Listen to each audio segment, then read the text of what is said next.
Alright, starting out with NuWave Oven recipes, and it's time for an episode of Air Fryer Q&A. Basically, I answered a question last Wednesday, asked you to leave any other questions you have. Now this Wednesday, I answer those questions. So in the comments of this video, if you have any other air fryer questions, you can leave them in the comment, and I'll try and get to them the following week.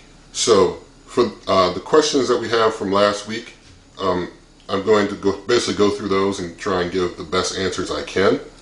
And the first question that I have is from, and I'm just using, if you have first name, last name in your profile, I'm just giving first name. If it's like a screen name that's not an actual name, then I'll just read the whole screen name, just in case anybody want a little bit of privacy, not to put your whole name out. But anyway, Heidi asked, the Brio, the 10-quart air fryer, does it get the heat from the bottom or just the top?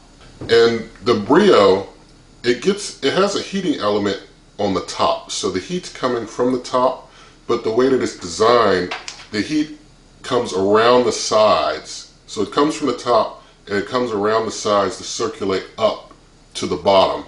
So it goes around and up, and it's got the heat from the top, but the actual heating source is at the top. So the actual main source of heat is from the top.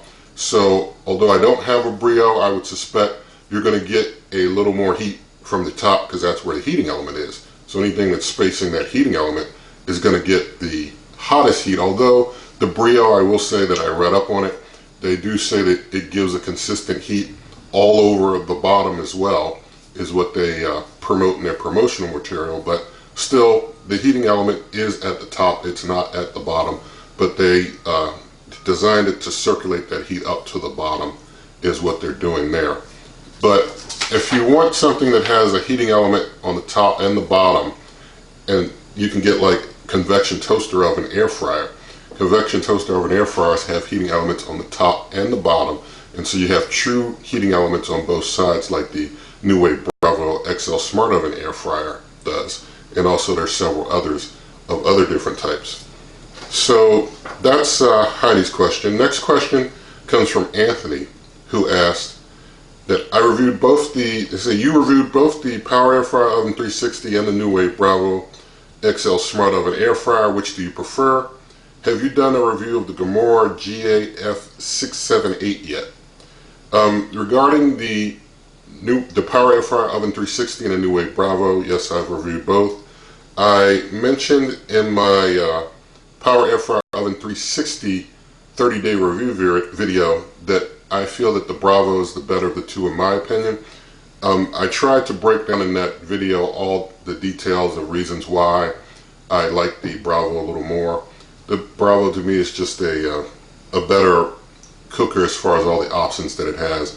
And the meat probe, I'll just say, you know, nobody has that but NuWave. And, you know, I even use that when I'm just reheating food. If I'm just, you know, quickly reheating some food, I'll stick that meat probe into that meat, you know, set it to like maybe 145 and just maybe heat it at 350, 375. And I don't even look at how long it takes. I just start it up and it just heats that thing until it's done and tells me when it's heated and ready. And, you know, it's like set it, forget it. It's pretty cool. So I like the Bravo myself, but regarding the Gourmia GAF678, it's the GAF678, I haven't personally handled that cooker, but I have read up on it, and from the materials that I've read about it, it's similar to the Power Air Fryer Oven, Power Air Fryer Oven Elite, and the Fabaware that is a similar design. They all, you know, there's several different types of this same similar design that mimic the look and the functions of like the Power Air Fryer Oven and Power Air Fryer Oven Elite. The only difference with that Gourmia 678, other than its similarities in design from what I can see, is that it's a 7-quart cooker. Most of the Power Air Fryer Oven, Power Air Fryer Oven Elite are 6-quart, although they make a larger 8-quart model. The Gourmia, or Gourmia, is probably what should be saying. I'm calling it Gourmia, but it's really Gourmia is probably the more proper way to say that. So the Gourmia is a 7-quart capacity instead of 6 or 8. So the Gourmia looks like it's probably much the same type of cooker, just a different brand made it, but they wanted to make their own type of model of it. I will say though, but the Fabaware, I've also been asked about the Fabaware before, And the Faberware model that looks just like the Power Air Fryer Oven and Power Air Fryer Oven Elite, it's a very economical buy. The price on that, I think, is probably the lowest price of any of the cookers of that type of look and design. Is probably the Faberware. I can't speak for how durable that Faberware is, but I will say that, you know, if you're considering that model, the Faberware is probably the most economical option of all of them. Although I personally, you know, I got the Power Air Fryer Oven Elite myself, and I got like a 6-year warranty, extended warranty on it, just so that, you know, I'd be able to have good coverage if anything ever happens to it.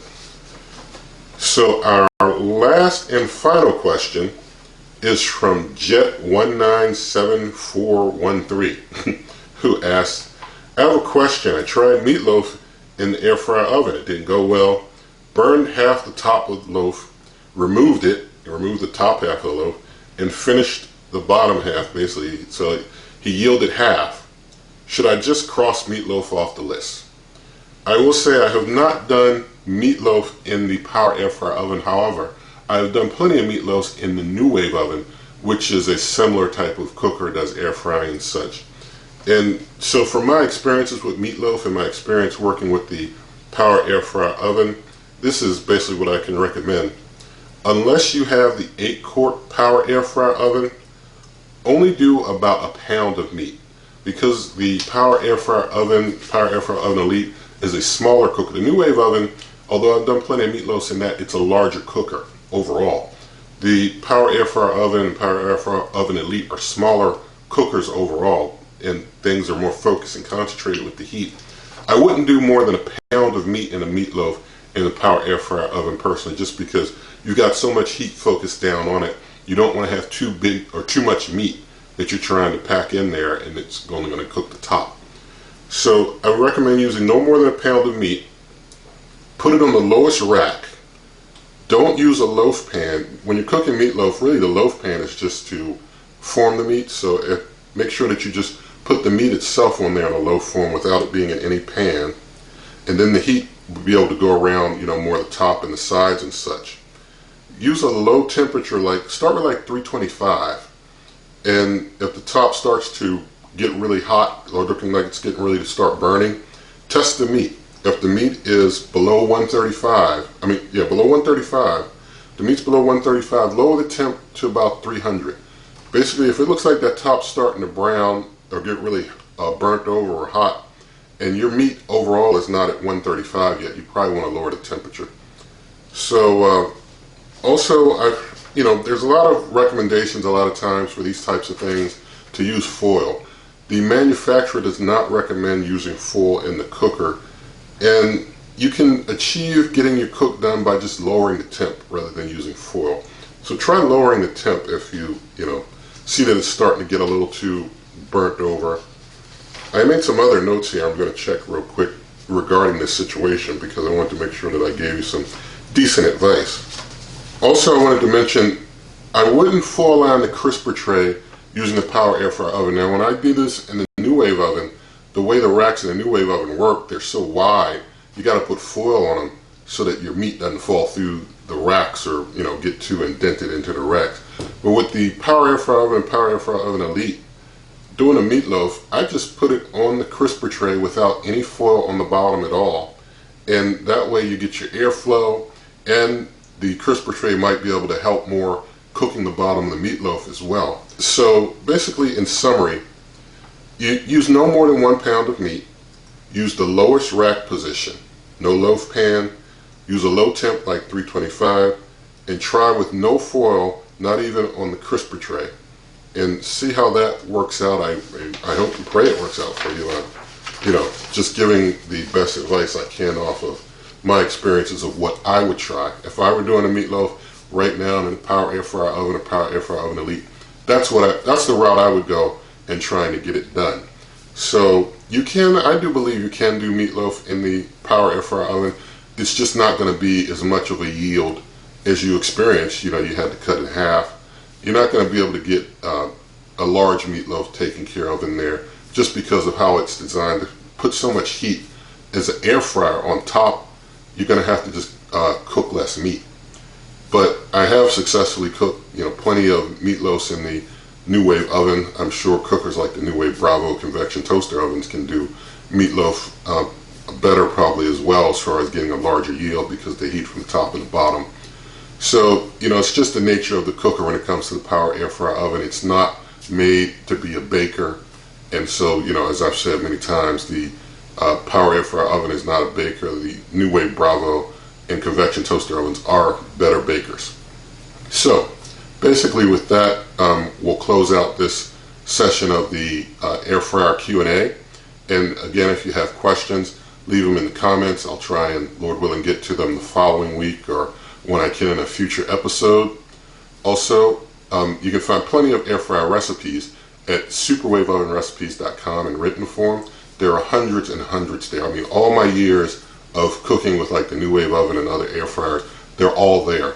If you just want videos, you can go to this YouTube channel. You can get here by superwaveovenrecipes.com, bring you directly to this YouTube channel.